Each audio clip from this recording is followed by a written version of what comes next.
in this video, we're going to look at section 7.7, solve right triangles, meaning we're going to find all the different parts.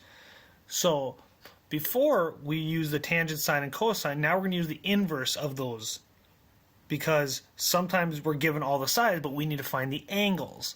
And that's where it comes on your calculator, the tangent inverse, or the sine inverse, or the cosine inverse. So we're going to look at the inverse trigonometric functions and let angle A be an acute angle. So if we're looking at a right triangle, the inverse tangent, inverse sine, and inverse cosine. This is if the tangent of A equals x, then the tan inverse, okay, that's pronounced inverse, of x is equal to measure of angle A. So on your calculator, if you look, there's that second button in the top left corner, and then if you hit any of the sine, cosine, or tangent buttons, it'll pop up sine of to the negative 1, or cosine to the negative 1, or sine to the negative 1. And I don't know why this little negative is missing in there. It's really weird. Okay, so we want to make sure we use those to find the missing parts. So if sine of A equals y, then sine to the negative 1, or sine inverse of y, equals measure of angle A. And then if cosine of A equals z, then cosine inverse of z is equal to the measure of angle A. So use a calculator to approximate the measure of angle A to the nearest tenth of a degree. So if we look very closely, we can see that we're given the two sides, the two legs of the triangle, and according to that we have the opposite and the adjacent. And that means we can use tangent.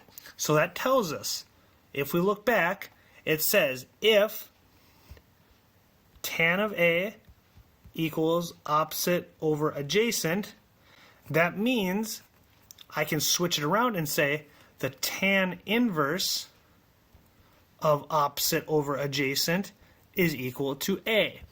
So I'm just going to write that down. A is equal to tan inverse of our opposite over adjacent, 15 over 20. And now I'm just going to type it into my calculator. So tan inverse of 15 over 20, hit enter, and you get A is approximately, and they say to the nearest tenth of a degree, so 36.9 degrees. And there we go, that's all it is. Okay, so that is the shorthand way of doing it. If we look at it this way, let angle A and angle B be acute angles in a right triangle. Use a calculator to approximate the measure of angle A and angle B to the nearest tenth of a degree. So in this case, now in math we always have something that undoes a certain function. In this case, we have the inverse functions will undo the trigonometric functions. So if I have the sine of A is equal to 0.87,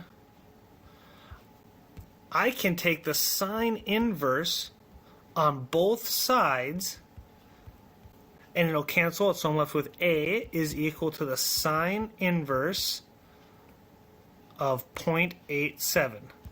And now I just plug in my calculator.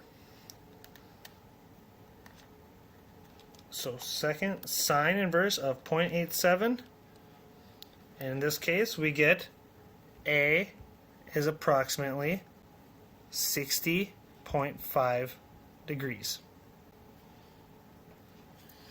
The next one, cosine, same thing. If I have the cosine of B is equal to 0.15, I can use the cosine inverse to cancel out the cosines, and I use cosine inverse on both sides because what you do to one side you do to the other, just like normal. It's a really bad -1 sign. So we just left with B equals cosine inverse of 0.15. Grab your calculator, cosine inverse of 0.15, which will give us B to be approximately 81.4 degrees. So all of this is pretty much calculator work. So now we want to solve the right triangle. Round decimal answers to the nearest tenth. So what I want to do is I want to solve for all the missing parts of the triangle. So I'm going to look for my x, my y, and also angle B. Well, angle B is really easy because we have a right angle here, which is 90, a 42-degree angle here. So angle B is just going to be equal to 90 minus 42, which would give us 48. So that's an easy one. So now I want to start using my trigonometric functions and everything I've learned to help solve for the rest. So first, I'm going to focus on my x. So I'm going to go from 42, and that is opposite, and I'm not given a hypotenuse, but I'm given the adjacent, so I can use tangent here. So I'm going to say tangent of 42 is equal to x over 70. And then I'm going to solve. Multiply both sides by 70. And so we have x is approximately 70 times tangent of 42, which will give us 63.0. So there we go. Now we have our x. And now I'm going to use the Pythagorean theorem. I'm just going to keep doing different things to help us remember. So we have 63 squared plus 70 squared, and that'll equal our y squared. So we're just using a little bit of Pythagorean theorem. So 63 squared will give us 3,969 plus 70 squared, which is 4,900. That is equal to y squared. And then we have 8,869 is equal to y squared. So we're going to take the square root on both sides.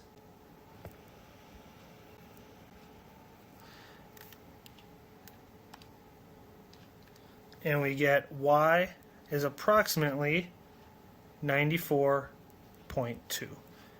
So there we go. We have solved for all three missing parts.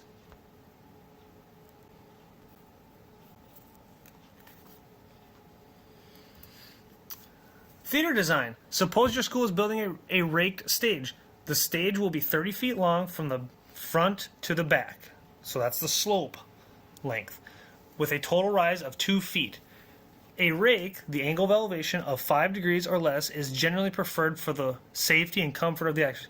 Is the rake stage you are building within the range suggested? So we need to check this. We got to make sure our angle x is 5 feet or less. So from that angle, from angle x, we are dealing with the opposite and the hypotenuse.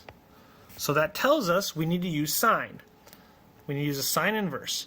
So we have sine, now normally it'd be the sine of x is equal to opposite 2 over 30. Well, now let's use a little bit of inverse method. The sine inverse on both sides. So we have x is equal to, I'm going to write this all out, sine inverse of, and I'm going to reduce 2 over 30 to 1 over 15. So now I'm just going to plug it into my calculator.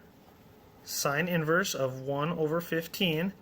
And that gives us an angle of approximately 3.82. So in this case, yes, it is safe.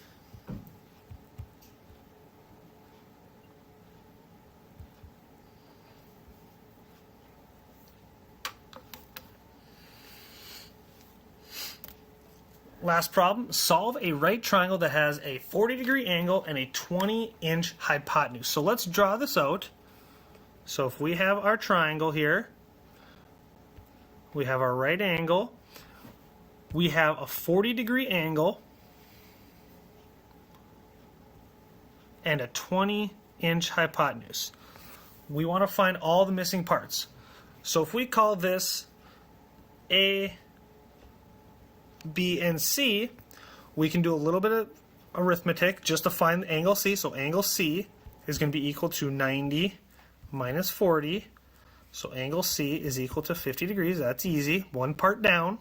2 to go. Now we're given the hypotenuse, so we either need to use cosine or sine. I'm going to start with sine. I'm going to use sine. So in this case, I'm looking for x over here, and we'll call the other side y. So to solve for x, I'm just going to use the sine of 40 is equal to x over 20. Multiply both sides by 20. So x is approximately, plug this into our calculator, 20 times the sine of 40. That will give us 12.86. And now to keep consistent, just to mix things up, I'm going to use the cosine to find y. So in this case, the cosine of 40 is equal to y over 20. Multiply both sides by 20.